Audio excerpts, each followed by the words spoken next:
Hi, so it looks like all my teammates can't make it this evening, so I wanted to show that I did show up and I am prepared. I enjoyed the case study, and in response to a couple of the discussion questions, I think that the Ritz-Carlton, in this case, their major selling point is their service. I especially like their motto that they are ladies and gentlemen serving ladies and gentlemen, and I think that is kind of the crux of what it means to have self-respect in a business. And what they do is remarkable, and they know it, and they know the reason for it.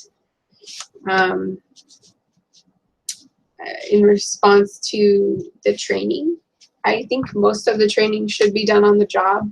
I think it's appropriate to spend the first 2 days talking about vision and service, because that's what the company is about, and they do an excellent job of conveying that. I would not change the 7 days. I think that is adequate, especially because they spend so much on HR that I think that they're getting the right people, and if they're not, their margins are going to be small on those mistakes, and they can rectify that. But it's like the HR director said, that that if there are better people, they would have found them by now, because they're giving everything they have to HR. So I think 7 days is adequate to get a base of the vision and a base of the skills, and then a lot of training can be done on the job, I think, because that's how we all learn anyway. I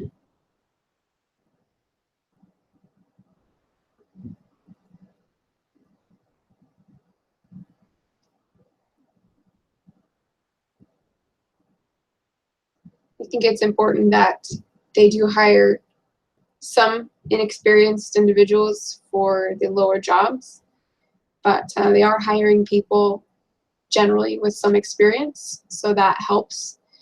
And in regards to James McBride's time in Asia, though the Asian people are different, this isn't the only Ritz that has been opened in America. It's a system that works. And as it was said, this systematization was put in place for refinement and to make things easier. It says standardization brought greater efficiency and relieved some of the burden placed on new managers and leaders responsible for ultimately running the hotel, which is what we're talking about.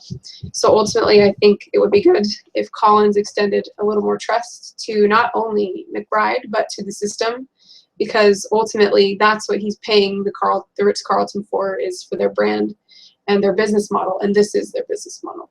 So